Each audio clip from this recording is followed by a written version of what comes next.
Teman-teman, kembali lagi bersama aku Olivia Gatalita dengan NPM A1C021063. Baik, aku akan menjelaskan tentang kepemimpinan sekolah efektif. Yuk, simak penjelasan dari aku. Nah, untuk yang pertama, saya akan membahas tentang konsep kepemimpinan.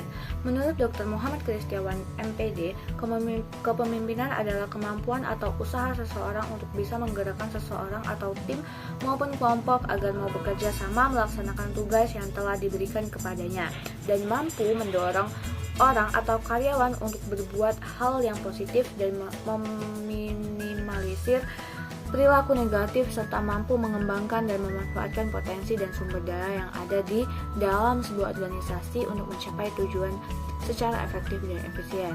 Unsur-unsur di dalam kepemimpinan itu adalah pemimpin yang dipimpin, adanya proses yang mempengaruhi, dan adanya tujuan yang ingin dicapai. Faktor yang mempengaruhi perilaku pemimpin.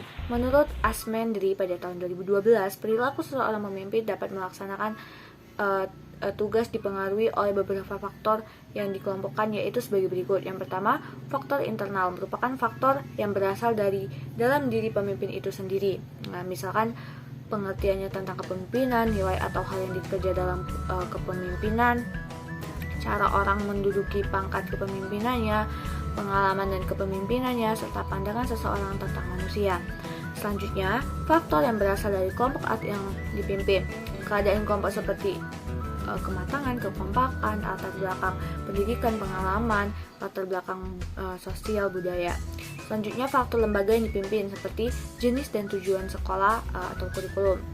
Yang selanjutnya, faktor-faktor legal. Seorang pemimpin pendidikan akan berhadapan dengan peraturan-peraturan formal dari instansi struktur di atasnya dan akan mempengaruhi perilakunya, misalkan PP, UU, dan kebijakan lainnya.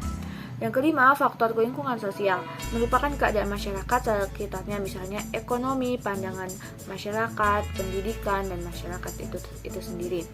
Selanjutnya yaitu faktor perubahan dan pembaruan dalam teori dan bidang pembaruan atau bidang pendidikan seperti perubahan kurikulum dan kemajuan iptek. Nah, selanjutnya yaitu teori kepemimpinan. Teori kepemimpinan pada umumnya berusaha menerangkan faktor-faktor yang memungkinkan munculnya kepemimpinan atau sifat dan bakat alam yang dimiliki pemimpin. Teori-teori tersebut menurut Say pada tahun 2010 adalah sebagai berikut, yaitu teori orang yang terkemuka. Yang kedua, teori lingkungan. Yang ketiga, teori pribadi dan situasi. Dan yang keempat, teori interaksi dan harapan. Serta teori yang terakhir adalah teori humanistik, yaitu syarat dan prinsip kepemimpinan pendidikan. Menurut Mutahar pada tahun 2013, pemimpin pendidik yang efektif adalah kepemimpinan yang mampu mempengaruhi orang lain untuk diajak bekerja sama dalam meningkatkan mutu pendidikan.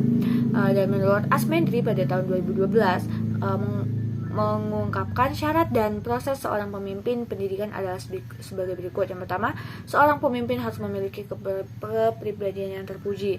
Yang kedua, paham dan menguasai tujuan yang hendak dicapai dan mampu mengomunikasikan kepada bawahan dan stakeholder. Yang ketiga, memiliki wawasan yang luas di bidang tugasnya dan bidang-bidang lain yang relevan. Yang keempat, berpegang pada prinsip-prinsip umum dan kependidikan yang meliputi konstruktif, kooperatif, kreatif, partisipatif, dan pendelegasian yang baik ataupun proporsional. Memahami dan menerapkan prinsip kepemimpinan Pancasila yang dikembangkan Ki Hajar Dewantara.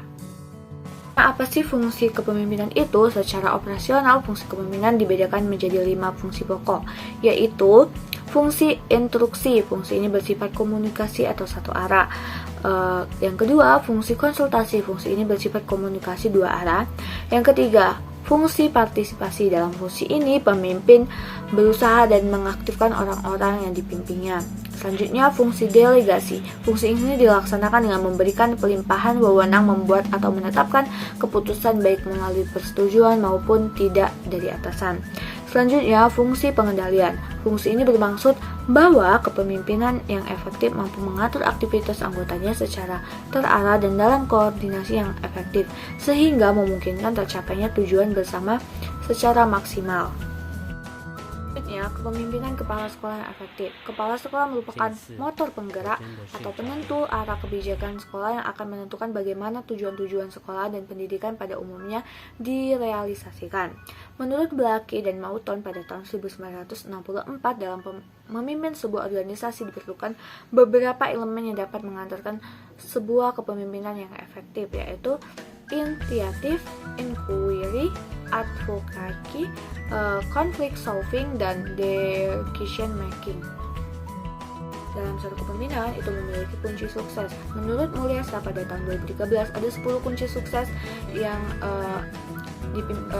bisa dipegang oleh kepemimpinan kepala sekolah, yaitu mencakup visi dan misi yang utuh, tanggung jawab, keteladanan, pemberdayaan staf.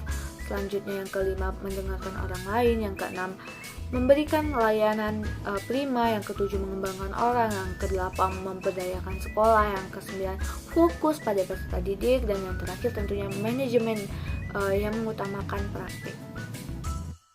Selanjutnya yaitu gaya kepemimpinan. Menurut Asmerendi pada tahun 2012 ada 4 gaya kepemimpinan, yaitu sebagai berikut. Yaitu pertama, tipe otoriter, merupakan pemimpinan yang membuat keputusan sendiri karena kekuasaan terpusatkan dalam diri satu orang. Ia memikul tanggung jawab dan wewenang penuh. Yang kedua, demokratis, merupakan pimpinan yang berkonsultasi dengan kelompok mengenai masalah yang menarik perhatian mereka serta mereka dapat menyumbangkan sesuatu. Selanjutnya yang C, kendali bebas atau laissez-faire, merupakan pemimpin memberi kekuasaan pada bawahan. Selanjutnya tipe pseudo-demokratis. Tipe ini disebut juga tipe demokratis semu. Seorang pemimpin yang mempunyai tipe ini hanya nampaknya saja yang demokratis, padahal sebenarnya tindakannya bersifat otoriter atau absolut. Itulah tadi teman-teman penjelasan saya tentang kepemimpinan sekolah yang efektif. Semoga bermanfaat. Terima kasih. Wassalamualaikum warahmatullahi wabarakatuh.